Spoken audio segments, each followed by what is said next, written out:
Hello बच्चों, तो स्वागत है आप लोग का जिसान सर क्लासेज में। पिछले लेक्चर में आईपीएससी में हम लोग डिग्री ऑफ कार्बन और हाइड्रोजन पढ़े थे। इसके अलावा कार्बनिक यौगिकों में हाइब्रिडाइजेशन, शेप, एंगल, सिग्मा और पाई बॉन्ड कैसे ज्ञात किया जाता है वो देखे थे। तो आज हम लोग बात करेंगे क्लासिफिकेशन ऑफ ऑर्गेनिक कंपाउंड, कार्बनिक यौगिकों का वर्गीकरण या हाइड्रोकार्बन भी बोलते हैं। कार्बन तथा हाइड्रोजन के मिश्रण को हाइड्रोकार्बन बोलते हैं या कार्बनिक यौगिक। तो कार्बनिक यौगिक जो होते हैं वो दो प्रकार के, ओपन और क्लोज। पढ़ चुके हैं हम लोग open chain, normal chain. Close बोले तो साइक्लो, जितने भी साइक्लो कंपाउंड पड़े हैं ना सब क्लोज है। या फिर देखें दूसरा नाम एसाइक्लिक, अचक्रीय, जो वलय में ना हो, जो साइकिल में ना हो। वहां पे देखें साइक्लिक, जो वलय में। क्लियर? तो ऐसे कार्बनिक यौगिक जो वलय में ना हो वो ओपन चैन, एसाइक्लिक या एलिफैटिक। ऐसे कार्बनिक यौगिक जो वलय में हो वो क्लोज चैन या चक्रीय, बोले तो साइक्लिक कार्बनिक यौगिक कहलाते हैं या हाइड्रोकार्बन कहलाते हैं। ये दो प्रकार के ओपन चैन जो होते हैं वो दो प्रकार के, एक संतृप्त और एक असंतृप्त। आप लोग 9th-10th में ही पढ़े होंगे संतृप्त और असंतृप्त, सैचुरेटेड और अनसैचुरेटेड। तो जो सैचुरेटेड हाइड्रोकार्बन होता है, ऐसे कार्बनिक यौगिक जिसमें कार्बन कार्बन के मध्य केवल एकल बंध उपस्थित हो तो वो क्या कहलाता है? सैचुरेटेड। तथा ऐसे कार्बनिक यौगिक जिसमें कार्बन कार्बन के मध्य डबल बॉन्ड या ट्रिपल बॉन्ड उपस्थित हो तो वो क्या कहलाता है? अनसैचुरेटेड। क्लियर? सिंगल बॉन्ड तो सैचुरेटेड कार्बन कार्बन के मध्य, डबल बॉन्ड या ट्रिपल बॉन्ड कार्बन कार्बन मध्य तो अनसैचुरेटेड। तो ये ओपन चेन। अब बात करते हैं हम लोग क्लोज चेन की या चक्रीय हाइड्रोकार्बन की। तो जो चक्रीय हाइड्रोकार्बन होते हैं वो भी दो प्रकार के, एक होमोसाइक्लिक और एक हेटेरोसाइक्लिक, समचक्रीय और विषम चक्रीय। बहुत मजेदार है, अभी हम आपको क्वेश्चन भी करवाएंगे ना समचक्रीय और विषम चक्रीय के, इसके भी करवाएंगे, रिलैक्स होकर। तो समचक्रीय, ऐसे चक्रीय हाइड्रोकार्बन, चक्रीय हैं ऐसे चक्रीय हाइड्रोकार्बन जिसमें कार्बन कार्बन के मध्य कोई बहुसंयोजी परमाणु जैसे ऑक्सीजन, सल्फर, नाइट्रोजन एक्सेट्रा ना जुटा हो तो वो क्या कहलाते हैं? होमोसाइक्लिक, बोले तो समचक्रीय। और ऐसे चक्रीय हाइड्रोकार्बन जिसमें कार्बन कार्बन के मध्य कोई बहुसंयोजी परमाणु जुटा हो, नाइट्रोजन, ऑक्सीजन, सल्फर एक्सेट्रा, तो वो क्या कहलाएंगे? विषम चक्रीय या हेटेरोसाइक्लिक। क्लियर? तो पहले हम लोग बात करते हैं होमोसाइक्लिक की, समचक्रीय की। समचक्रीय भी दो प्रकार के, एलिसाइक्लिक और एरोमेटिक।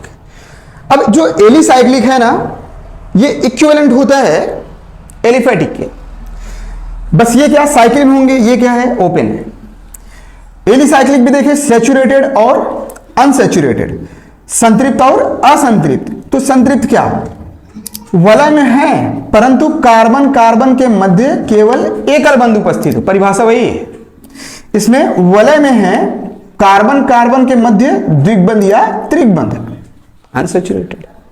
तो अगर इन दोनों को हमें क्लियर करना हुआ, जैसे मान लीजिए ये क्वेश्चन दिया, ये ऐसे क्वेश्चन करके दे दिया, क्वेश्चन तो कुछ भी बना के दे सकता है, ऐसे क्वेश्चन करके दे दिया, आपसे बोला बताएं ये संतृप्त है, जबकि ऐसा क्वेश्चन आएगा नहीं, ये तो बुद्धि में रख के रखना, कभी नहीं आएगा ऐसा क्वेश्चन। ये थोड़ा स्टार्टिंग फेज है समझाने के लिए। संतृप्त है कि असंतृप्त, पहला क्वेश्चन तो इजी है कि असंतृप्त है। भैया डबल बॉन्ड लगा है, आप अभी बताएं, तो भैया कहें हाँ ठीक है डबल बॉन्ड लगा। क्वेश्चन ये है कि ये एलिसाइक्लिक है कि एलिफैटिक है, तो ये यहां पे क्लियर करना है आप लोग को, ये एलिसाइक्लिक, ये एलिफैटिक। साइकिल में रहेंगे तो एलिसाइक्लिक, साइकिल में नहीं है तब वो एलिफैटिक। क्लियर? चल दूसरा है एरोमेटिक। एरोमेटिक की तो बात ही ना करें, हेकल रूल जब तक नहीं पढ़ लेंगे हम लोग ना तब तक एरोमेटिक क्लियर नहीं होगा। तो बेहतर आप लोग के लिए ये होगा कि अभी जो एग्जाम्पल बोर्ड पे है सिर्फ उन्हीं को आप लोग नोटिस करिएगा, उसके अलावा एरोमेटिक के लिए बुद्धि ना लगाइएगा। जैसे हम कह ही दिए, अब एरोमेटिक किसे कहते हैं? देखिए वो वाला कार्बन कार्बन का है, कार्बन कार्बन के मध्य कोई बहुसंयोजी परमाणु ना है, ना तो बेंजीन में, ना तो एंथ्रासिन में, ना तो नेप्थलीन में, कहीं नहीं है, कहीं बहुसंयोजी परमाणु नहीं लगा है, इसका मतलब समचक्रीय है। अब एरोमेटिक क्यों है? तो आसान भाषा में अभी समझने के लिए, जब एकांतर क्रम में डबल बॉन्ड, तो शायद हम जब एरोमेटिक का आईपीसी पढ़ा रहे थे तो हम आपको बताया भी थे, एकांतर क्रम में डबल बॉन्ड मतलब यहां पाई बॉन्ड इन दोनों कार्बन पे है तो यहां पे नहीं होना चाहिए, फिर यहां पे है, फिर यहां पे नहीं, फिर यहां पे है, फिर यहां पे नहीं, मतलब yes no yes no yes no वाला सिस्टम रहना चाहिए, तब वो एरोमेटिक है, अन्यथा वो एरोमेटिक नहीं। अभी के लिए ये ना कह देना कि हाँ सर जी कहे थे ये यस नो एरोमेटिक, गलत। जब तक हेकल रूल हम लोग नहीं पढ़ेंगे तब तक एरोमेटिक क्लियर नहीं होगा। तो यहां पे सिर्फ आप लोग ये जानते रहें, एरोमेटिक एकांतर क्रम में डबल बॉन्ड, तो बेंजीन है, एंथ्रासिन है, नेप्थलीन है, इनका शकल देख लीजिए ख्याल से, एंथ्रासिन का भी और नेप्थलीन का भी, दोनों बहुत खतरनाक हैं, एग्जाम में बराबर आते हैं, नाम देके पूछ लेता है बताइए इनका क्या बोलते हैं, सिग्मा और पाई बॉन्ड क्या होगा, सिग्मा पाई बॉन्ड। और जानते हैं जैसे अगर ये ना ये वाला रिंग अगर उठा के यहाँ पे रख दिया तो उसको बोलते हैं फ्यूनेंथ्रीन, वहाँ भी बंदे कंफ्यूज हो जाते हैं, अगर नाम देके बोल दिया फ्यूनेंथ्रीन में कितने सिग्मा कितने पाई, तो जो एंथ्रासिन में होगा वही उसमें भी होगा, तो कंफ्यूज ना होइएगा, लिख लीजिएगा ना। दूसरा हम लोग बात करते हैं विषम चक्रीय की। विषम चक्रीय हाइड्रोकार्बन कहते किसे हैं वो तो हम आपको बताएं। ये भी दो प्रकार के, एलिफैटिक और एरोमेटिक, या फिर एलिसाइक्लिक और एरोमेटिक। तो बताएं जिसमें कार्बन कार्बन के मध्य बहुसंयोजी परमाणु लगा, इसको बोलते हैं ऑक्सीडेन। अभी इसका आईपीसी नाम बताना बाकी है ना, साइक्लिक ईथर इसको बोलते हैं, साइक्लिक, इसको बोलते हैं इपॉक्सी एथेन, अभी पढ़ाएंगे, घबराए ना। तो ये क्या, एलिफैटिक हेट्रोसाइक्लिक। हेट्रोसाइक्लिक किस लिए? क्योंकि कार्बन कार्बन के मध्य क्या लग गया, बहुसंयोजी परमाणु।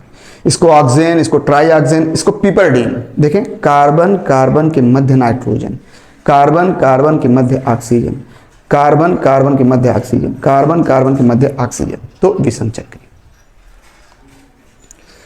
एरोमेटिक की बात करते हैं, विषम चक्रीय एरोमेटिक।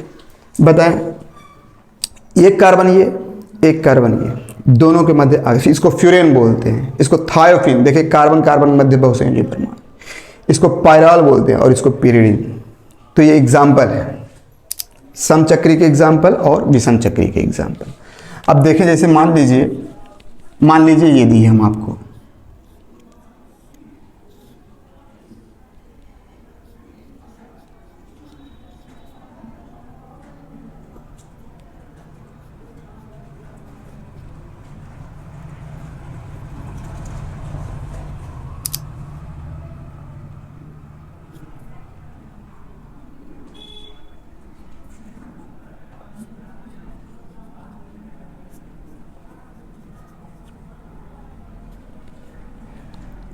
ये क्वेश्चन है, हम आपसे पूछे बताइए इसमें विषम परमाणुओं की संख्या कितना, विषम परमाणु, तो बताएं विषम परमाणु की संख्या कितना होगा।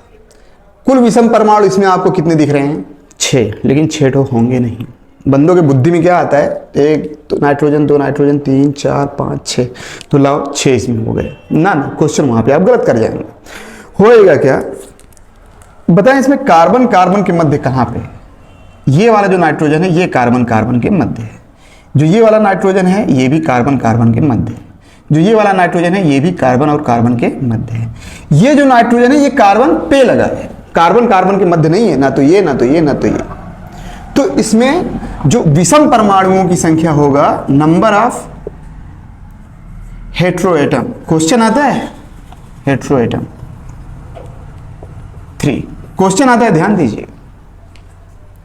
अब ऐसे ही बात कर देते हैं थोड़ा सैचुरेटेड और अनसैचुरेटेड की। CH3 311OH, बताना यह है कि ये सैचुरेटेड है कि अनसैचुरेटेड। पहले तो यही क्लियर है कि ये एलिफैटिक है, एलिसाइक्लिक है नहीं ना, क्योंकि ये चक्र में नहीं है, ओपन है। अब सैचुरेटेड और अनसैचुरेटेड अगर चेक करने जाते हैं तो बंदे ना गलत कहाँ कर जाते हैं कि भैया यहाँ तो डबल बॉन्ड लगा है, और गुरुजी बताए थे हमारे कि जब डबल बॉन्ड दिखे, अरे डबल बॉन्ड कहाँ दिखे? कार्बन और कार्बन के मध्य में, कार्बन और किसी के मध्य अगर आपको दिख रहा है डबल बॉन्ड, तो ये मान के चले वो आपको बेवकूफ बनाया जा रहा है कि आप कंफ्यूज ना हो, ये सैचुरेटेड है। CH3 CH double bond NOH, ये सैचुरेटेड की अनसैचुरेटेड? तो भैया क्लियर है, ये सैचुरेटेड, अनसैचुरेटेड नहीं होगा। अनसैचुरेटेड तभी होगा जब कार्बन कार्बन के मध्य हो, CH3 C triple bond CH, carbon carbon के मध्य अगर उपस्थित होंगे डबल बॉन्ड या ट्रिपल बॉन्ड, तब वो अनसैचुरेटेड होंगे, अन्यथा वो अनसैचुरेटेड नहीं। तो क्लियर। अब हम लोग बात करेंगे ओलिफिनिक और एसिटिलिनिक बॉन्ड किसे कहते हैं। ओलिफिनिक तथा एसिटिलिनिक बॉन्ड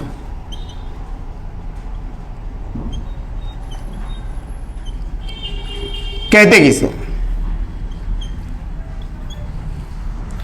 तो जब कार्बन कार्बन के मध्य डबल बॉन्ड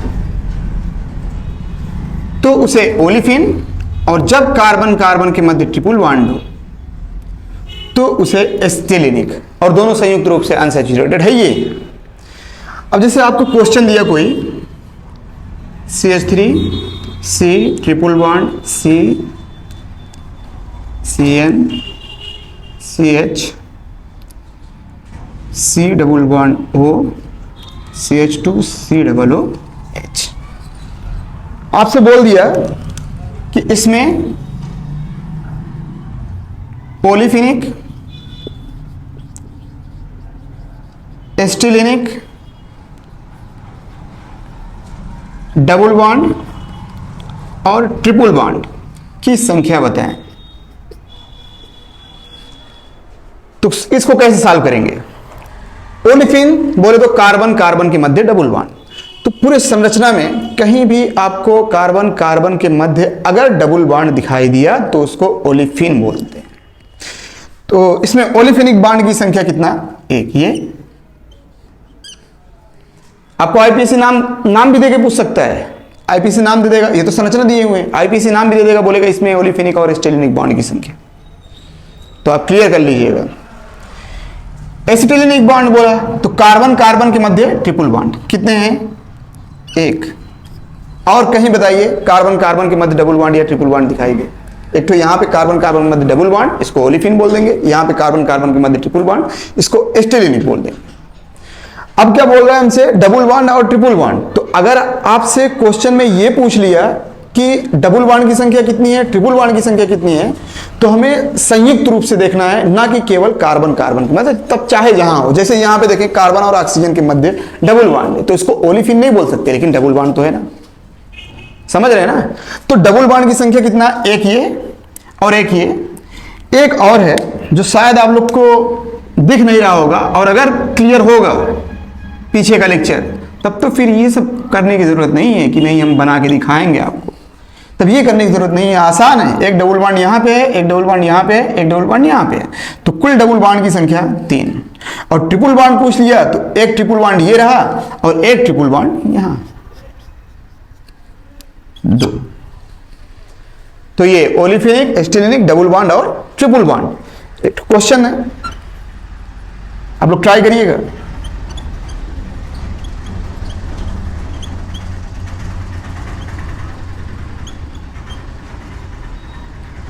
बेहतरीन क्वेश्चन है।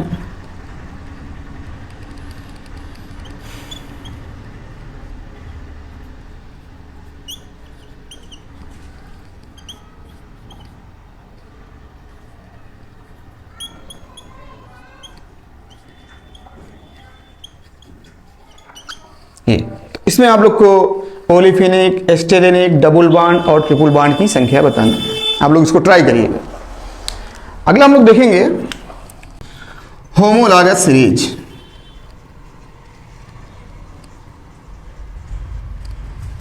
इंपॉर्टेंट है। सजातीय श्रेणी कहते किसे हैं? समान क्रियात्मक समूह युक्त यौगिक, सेम फंक्शनल ग्रुप, समान क्रियात्मक समूह युक्त यौगिक को उनके बढ़ते हुए अणुभार के क्रम में व्यवस्थित करने पर जो श्रेणी प्राप्त होता है सजातीय श्रेणी कहलाता है। समान क्रियात्मक समूह, याद रखिए, समान क्रियात्मक समूह युक्त यौगिक को उनके बढ़ते हुए अणुभार के क्रम में व्यवस्थित करने पर जो श्रेणी प्राप्त होता है सजातीय श्रेणी कहलाता है। अब दो सजात में जो अणुभार का अंतर आएगा वो कितने का, 14 का, या फिर 14 लिख सकते हैं, या फिर CH2 12 2 14। क्लियर? ये था होमोलॉगस की परिभाषा। थोड़ा प्रॉपर्टीज की बात करें, जो इनका केमिकल प्रॉपर्टीज होता है वो सेम फंक्शनल ग्रुप होने के कारण जो केमिकल प्रॉपर्टीज होता है सजातीय श्रेणी का वो सेम होता है।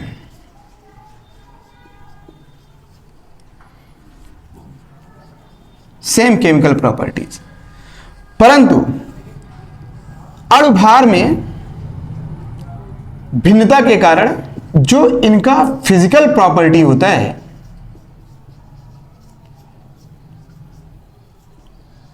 वो डिफरेंट होता है।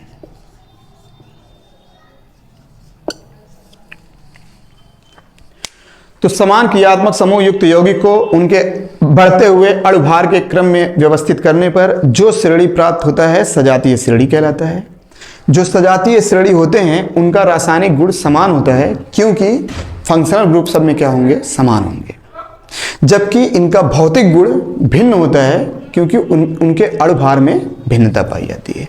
अरे भौतिक गुण में बॉइलिंग और melting point, boiling point and melting point majority दिया जाता है, अभी आगे देखेंगे। अब जैसे सजातीय श्रेणी का हमसे क्वेश्चन बोला, आपसे बोला कोई भी फंक्शनल ग्रुप लगा के दे दिया, समान फंक्शनल ग्रुप, कोई भी फंक्शनल ग्रुप लगा के दे दिया, और आपसे बोला कि बताइए इसके तीसरे सजातीय श्रेणी का आईपीएसी नाम क्या होगा, या फिर संरचना क्या होगा, या फिर अणुसूत्र भार क्या होगा, कुछ भी दे सकता है। एक ठो हम एग्जाम्पल लेते हैं, जैसे एल्डिहाइड लिए हैं, आपसे बोला कि एल्डिहाइड के तीसरे सजातीय श्रेणी का आईपीएसी नाम बताएं। तो सबसे पहले आपको क्या मालूम होना चाहिए, मालूम नहीं मालूम। सबसे पहले यह मालूम होना चाहिए कि जो एल्डिहाइड का प्रथम सजात होगा वो कौन होगा, कितने कार्बन का होगा। तो प्रथम सजात जो एल्डिहाइड का होता है वो SCHO। अगर आप ये क्लियर नहीं कर पाए तो आप क्वेश्चन गलत कर सकते हैं। तो ये एल्डिहाइड का प्रथम सजात है। आप कह सकते हैं कि एल्डिहाइड न्यूनतम कितने कार्बन का यौगिक बनाता है, 1। अब तीसरे सजात का बात किया है तो यहां पे क्या हो जाएगा, इसमें CH2 हम लोग क्या करेंगे, जोड़ देंगे। जब CH2 जोड़ेंगे तो यहां क्या हो जाएगा, CH3CHO। ये दूसरा सजात हमें प्राप्त हो गया। जब तीसरी सजात की हमसे बात किया है तो इसमें हम CH2 और ऐड कर देंगे एक ठो, यहां पे क्या हो जाएगा, CH3CH2CHO। ये रहा आपका तीसरा सजात एल्डिहाइड का। इसी को बोलते हैं सजातीय श्रेणी। बहुत घुमा घुमा के क्वेश्चन पूछता है, कहता है यदि मान लिया जाए कि प्रोपेनल एल्डिहाइड का प्रथम सजात है तो इसके चौथे सजात का आईपीएसी नाम क्या होगा। प्रोपेनल मान लिया जाए कि प्रोपेनल एल्डिहाइड का प्रथम सजात है तो इसके चौथे सजात का आईपीएसी नाम क्या होगा। तो 4 बार CH2 जोड़ दें, जो आएगा वो रिजल्ट। बोले तो प्रोपेनल है 3 कार्बन का, 4 बार जोड़ेंगे तो हेप्टेनल हो जाएगा। ऐसे क्वेश्चन आता है। जैसे बोल दिया ब्यूटेन एल्केन का कौन सा सजात है, ब्यूटेन एल्केन का कौन सा सजात है, तो आपको यह मालूम रहना चाहिए कि एल्केन न्यूनतम कितने कार्बन का होता है। तो एल्केन न्यूनतम कितने कार्बन का, 1 कार्बन का। ब्यूटेन बोला तो यहां पे जब CH2 हम लोग जोड़ने जाएंगे तो C2H6, फिर CH2 जोड़ेंगे तो यहां पे C3H8, और फिर यहां पे CH2 जोड़ेंगे तो यहां पे C4H10। ये ब्यूटेन एल्केन का चौथा सजात है। पहला सजात क्या, मीथेन। ऐसे ही अब बात आता है कीटोन की। तो कीटोन के दूसरे सजात का आईपीसी नाम क्या होगा? पहले तो आपको हम कह रहे हैं, आपको पहले यही क्लियर करना है कि पहला सजात किसी का क्या होता है। पहला सजात मतलब न्यूनतम कितने कार्बन के वो बन सकते हैं। तो कीटोन हम लोग आईपीसी नाम पढ़ चुके हैं। कीटोन न्यूनतम कितने कार्बन का बनेगा? 3 कार्बन का।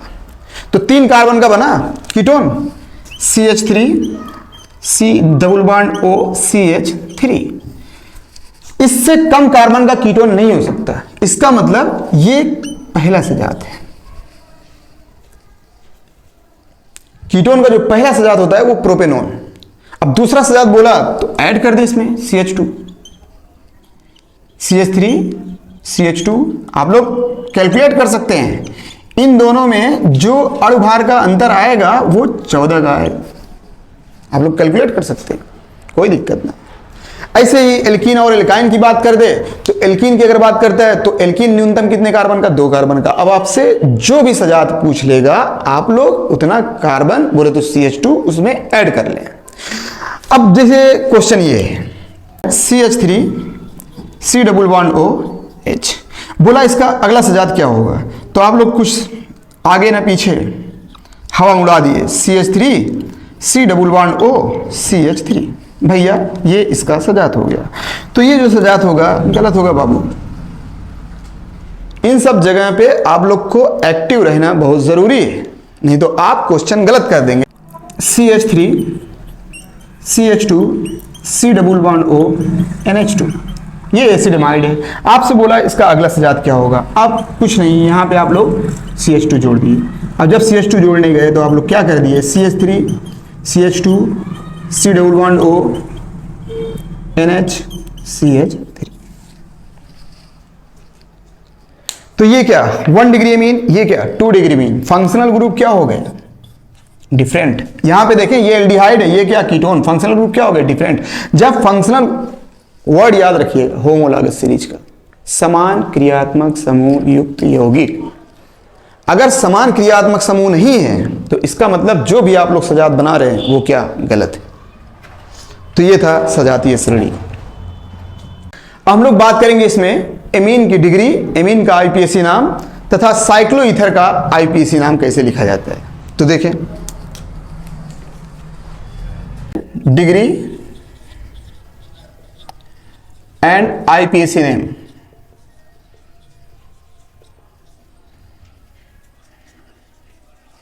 Of amine.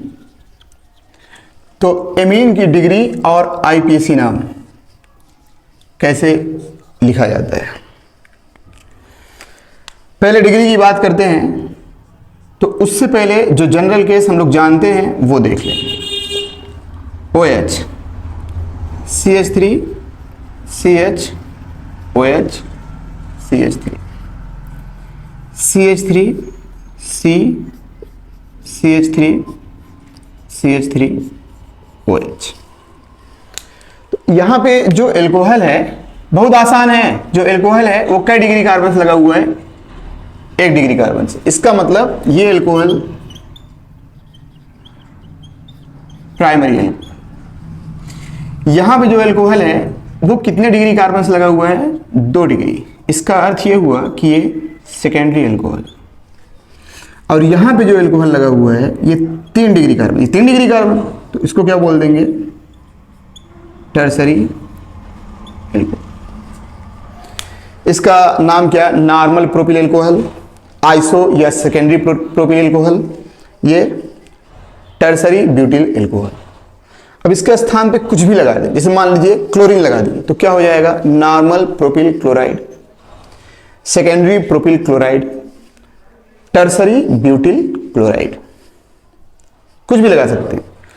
जब बात करते हैं हम लोग एमीन की तो CH3 CH2 CH2 NH2 CH3 CH NH2 CH3 CH3 C CH3 CH3 NH2।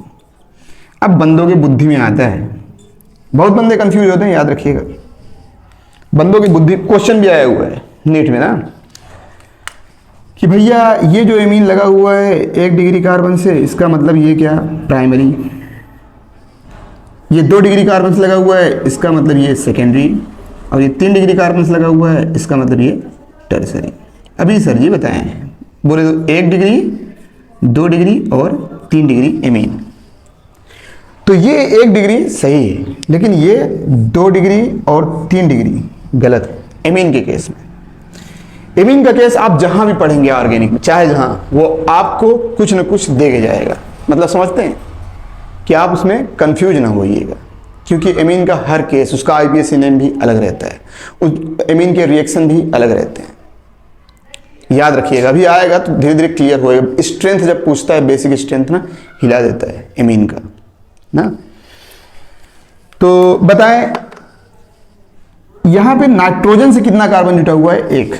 तो एमीन की जो डिग्री है ना, वो कार्बन के डिग्री पर निर्भर नहीं करता।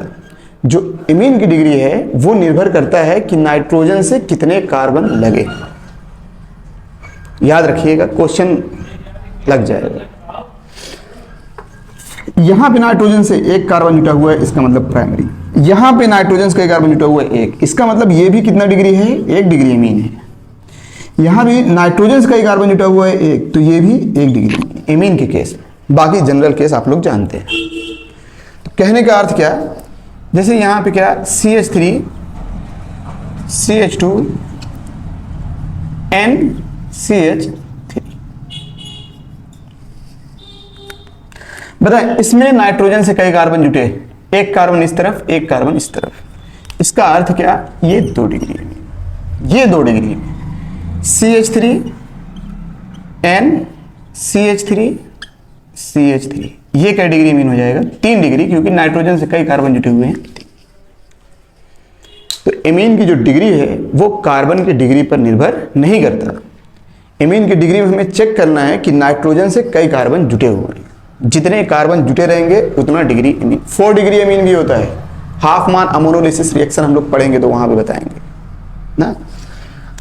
क्लियर हो गया। अब बात करते हैं हम लोग इसके आईपीएसी नाम का। तो आईपीएसी नाम जो लिखा जाता है एमीन का, वो एल्केनामीन। एल्केनामीन। तो क्वेश्चन में आप लोग एमीन की डिग्री भी क्लियर कर सकते हैं और आईपीएसी नाम भी अब लिखना है हमें। इजी क्वेश्चन से स्टार्ट करते हैं। CH3 CH2 N CH2 CH3 CH2 CH3। तो एमीन का डिग्री है 3 डिग्री। इसका आईपीएसी नाम जब लोग लिखने जाएंगे, बताएं चाहे इस तरफ जाएं, चाहे इस तरफ जाएं, चाहे इस तरफ जाएं, लंबा चेन जो हमें मिलेगा कार्बन का वो 2 ही मिलेगा। तो एक को हम लोग शामिल कर लेते हैं मुख्य श्रृंखला में और 2 ठो क्या हो जाएंगे, सब्स्टिट्यूट ना। तो बताएं एथिल और एथिल। N N नाइट्रोजन लगे हुए ना, दोनों सेम है, तो die ethyl एथेनामीन।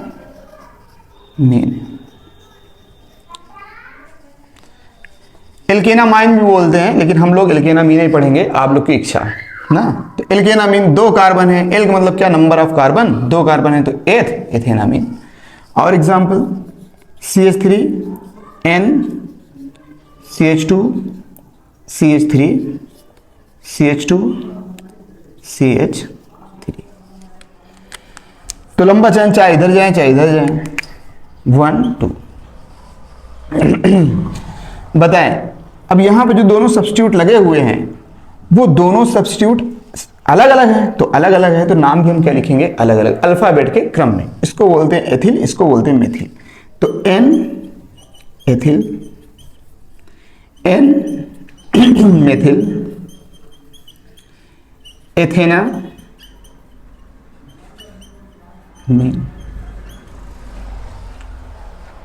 Ethanamine. CH3 N CH2 CH3 CH2 CH2 CH3। लंबा चाहिए 1 2 3। क्या हो जाएगा, N एथिल एन मेथिल प्रोपेनामीन।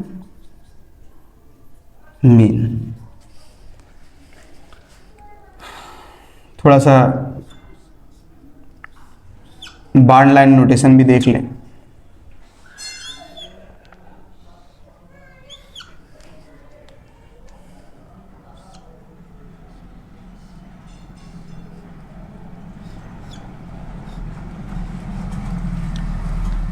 अब इसका क्वेश्चन, अभी कब तक ऐसे पढ़ोगे, थोड़ा सा तो आगे बढ़ना पड़ेगा ना हम लोग को। तो इसका आईपीएस ना, हम लोग क्वेश्चन आसानी से कर सकते हैं, कोई दिक्कत ना है ना, आसानी से। और शायद एसिडिमाइड में भी अगर देखेंगे दूसरे या तीसरे लेक्चर में, तो वहां भी इस टाइप के केस हम आपको बताए हैं, तो क्लियर कर सकते हैं आसानी से। इसका आईपीएसी नाम लिखना है। तो मेजर चेंज जो होगा वो ये 1 2 3 4 और 5। इसका आईपीएसी नाम लिखना है। क्या होएगा? N ethyl N methyl N ethyl N methyl. अब उसके बाद क्या बताएं, ये जो मेजर चेन है इसमें भी सब्स्टिट्यूट लगे हुए हैं, एक ठो यहां पे, एक ठो यहां पे, एक ठो यहां पे। तो हम लोग क्या लिखेंगे? एन ब्रैकेट में 3 क्लोरो 2 एथिल 4 आइन। कुल कई कार्बन है 5, तो क्या हो जाएगा? पेंटेना। ये और क्वेश्चन देखें इसके एमीन के, और देंगे भी अभी क्वेश्चन ना करने को देंगे। CH3 N CH2 CH3 CH CH3 CH3। इसका आईपीएसी नाम लिखना है। लंबा चेन जो हमें मिलेगा वो कहां पे? 1 2 3। इधर कितना? 2 कार्बन, इधर 1 कार्बन। तो क्या हो जाएगा? N ethyl N methyl प्रोपेनामीन।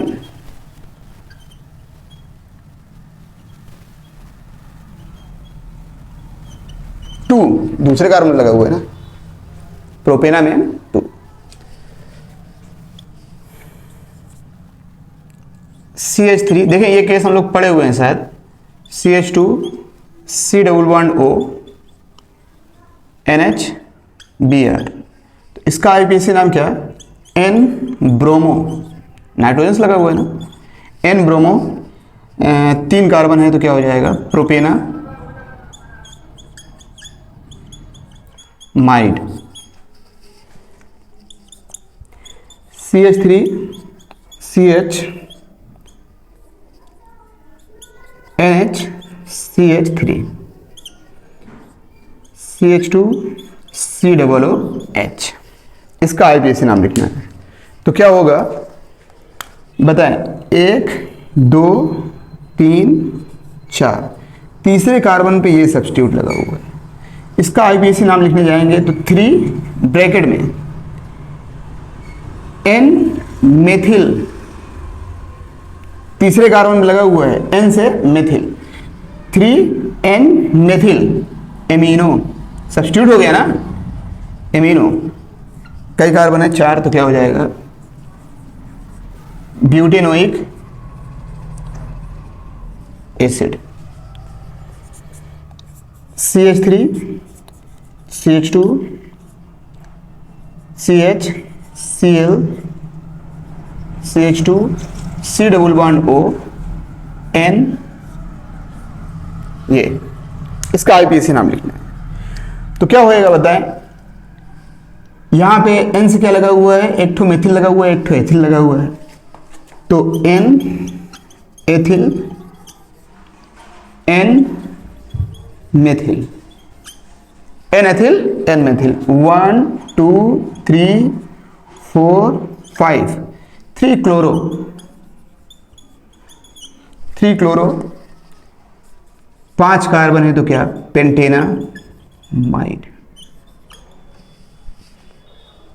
पेंटेनामाइड। तो ये एमीन का आईपीएसी नाम और डिग्री देखिए ये। अभी क्वेश्चन देंगे आप लोग को ना। अब हम लोग बात करेंगे साइक्लिक ईथर का। साइक्लिक ईथर, तो साइक्लिक ईथर क्या, जो ईथर होगा ना, जैसे ये है तो यहां पे कार्बन, यहां पे कार्बन, यहां पे क्या लग जाएगा O, बाकी इधर कुछ भी रहेगा, इसको साइक्लिक ईथर बोलते हैं। जैसे अभी जब हम लोग ऑर्गेनिक कंपाउंड का क्लासिफिकेशन पढ़ रहे थे तो वहां पे एक एग्जांपल देखे थे, CH2O। इसको बोला जाता है इपॉक्सी। क्या बोलते हैं, इपॉक्सी। तो इसका आईपीसी नाम जो होगा वो क्या, जो ईथर लगा हुआ है वो कौन कौन से कार्बन लगा हुआ है, पहले और दूसरे कार्बन पे, तो इसका आईपीसी नाम हो जाएगा इपॉक्सी 1,2। इपॉक्सी लिखने की भी जरूरत नहीं है क्योंकि कार्बन निश्चित है, एथेन। CH3 CH CH2O। इसका आईपीसी नाम क्या होगा, 1 2 3 क्या हो जाएगा, 1 2 इपॉक्सी, बहुत आसान है, प्रोपेन। आसान भाषा में CH3 CHO CH Cl CHO CH Cl COOH, इसका आईपीसी नाम। तो काउंटिंग तो होगा इधर से ही, 1 2 3 4 5 6। बताएं 2 4 डाई क्लोरो। इपॉक्सी कहां लगा है, तीसरे और पांचवें कार्बन पे, तो यहां हम लोग क्या लिख सकते हैं, 3,5 इपॉक्सी। 3,5 इपॉक्सी, कई कार्बन है, 6 कार्बन, तो क्या हो जाएगा, हेक्सेनोइक एसिड। एक और देखें,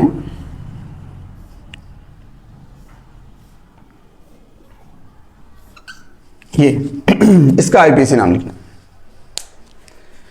तो आप आसानी से बता सकते हैं 1 2 3 4 5 6 7। आपकी बुद्धि में आएगा। अभी तक जितना क्वेश्चन बताया सर जी, कहे थे काउंटिंग हमेशा साइकिल में होगा, साइकिल के बाहर नहीं होगा, यहाँ पे साइकिल के बाहर चले आए। अरे भैया ये साइकिल के बाहर ही है, देखें जैसे यहाँ पे क्या CH2, अब हम यहाँ पे O लगा दिए, उसके बाद क्या CH2, फिर क्या CH2, फिर क्या CH2, फिर क्या CH, ये यहाँ पे क्या CH2 CH3। तो इसको आप लोग बंद कहेंगे, ये बंद है। कई कार्बन, पहले और पांचवें, 1 2 3 4 5 6 7, यही है। यहां पे क्या हो जाएगा 1 5 इपॉक्सी, कई कार्बन है 7, तो क्या हो जाएगा हेप्टेन। साइक्लिक ईथर का आईपीसी नाम। तो लास्ट केसेस में हम लोग देखेंगे डिग्री ऑफ अनसैचुरेशन। देख, डिग्री ऑफ अनसैचुरेशन,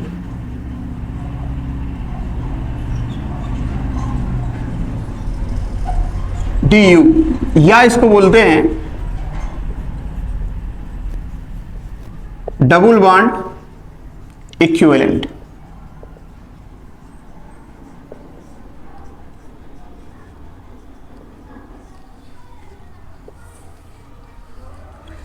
तो किसी यौगिक का आणविक सूत्र उसके संरचना का संकेत देता है, किसके द्वारा, डबल बॉन्ड इक्विवेलेंट या डिग्री ऑफ अनसैचुरेशन के द्वारा। इसका फार्मूला है निकालने का du। पहले आप लोग आसान भाषा में फार्मूले से देख लें, फिर उससे आसान भाषा में बगैर फार्मूले के बताएंगे। Minus h plus x minus n by 2, ये डिग्री ऑफ अनसैचुरेशन निकालने का फार्मूला। इससे आप लोग डिग्री ऑफ अनसैचुरेशन निकाल सकते हैं। जैसे क्वेश्चन दिया एक आठो C4H4Cl2, इसमें डिग्री ऑफ अनसैचुरेशन निकालना है। तो फार्मूला देख ही रहे हैं आप लोग, इक्वल टू कार्बन की संख्या कितना है 4, तो 4 प्लस 1 माइनस हाइड्रोजन की संख्या कितना है 4 प्लस हेलोजन, X मतलब हेलोजन फैमिली, N मतलब नाइट्रोजन, तो हेलोजन की संख्या कितना 2, क्लोरीन माइनस N बोले तो 0, N एक नहीं है तो 0 अपान 2।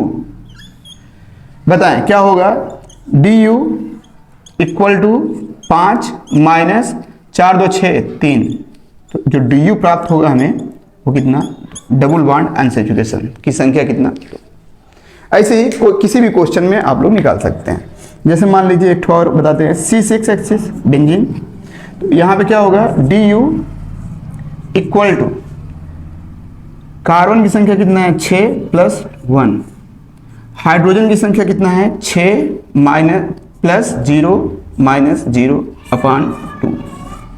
तो बताएं du equal to 7 minus 3, degree of unsaturation कितना 4। ऐसे ही C10H8, जब इसमें हम लोग निकालने जाएंगे du की संख्या, तो क्या होएगा 10, कार्बन संख्या 10 प्लस 1 माइनस 8 प्लस 0 माइनस 0 अपान 2। तो बताएं क्या होगा, du इक्वल टू 11 माइनस 4, तो du की संख्या कितना 7। ऐसे फार्मूले से आप लोग निकाल सकते हैं आसानी से। अब आपको मान लीजिए संरचना दिया हुआ है, बहुत आसान, जैसे बेंजीन था, संरचना दिया हुआ है बेंजीन का, आपको अणुसूत्र नहीं दिया, संरचना दिया। तो बताएं इसमें पाई बॉन्ड की संख्या कितना है 3 और रिंग कितना है 1, तो 3 1 4। जैसे हम लोग एक और लिख सकते हैं du निकालने का फार्मूला, अगर आपको संरचना बना के दिया हुआ है तो number of pi bond plus आसान भाषा में नंबर ऑफ रिंग।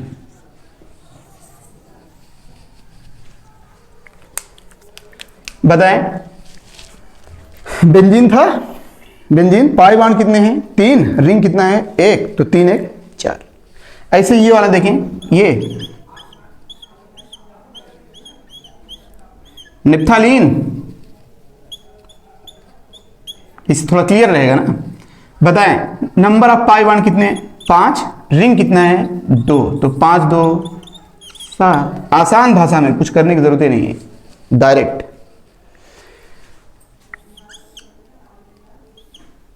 बताएं इसमें पाई बॉन्ड कितना है 1, रिंग कितना है 1 नहीं, तो इसका जो डिग्री ऑफ अनसैचुरेशन आएगा वो कितना 1। Number of pi bond plus number of ring, ring 1 नहीं है, पाई बॉन्ड 1 है, तो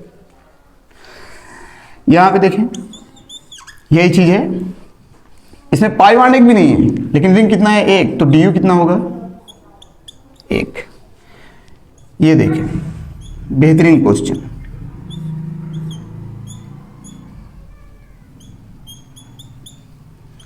कंफ्यूज ना होइएगा क्वेश्चन में। और इसमें डिग्री ऑफ अनसैचुरेशन बताना है। हम लोग सिग्मा और पाई बॉन्ड पढ़े ही हैं। बताएं 1 पाई 2 पाई 3 पाई, नाइट साइनाइड है तो यहां पे कितने पाई हैं 2, तो 3 2 5 5 1 6 du। आसान, 1 पाई बॉन्ड यहां, 1 पाई बॉन्ड यहां, 1 पाई बॉन्ड यहां, 3 हो गया, 3 2 5, 1 रिंग है 5 1 6। तो आप लोग आसानी से इससे भी निकाल सकते हैं अगर आप लोग को संरचना बना के दिया है तो। अगर नहीं दिया है तो आप लोग फार्मूला आपके सामने है, आप लोग क्लियर कर सकते हैं। तो यहाँ पे जीओसी में आईपीएससी खत्म होता है। अगला चैप्टर हम लोग देखेंगे आइसोमेरिज्म। आप लोग चैनल को शेयर एंड सब्सक्राइब करें।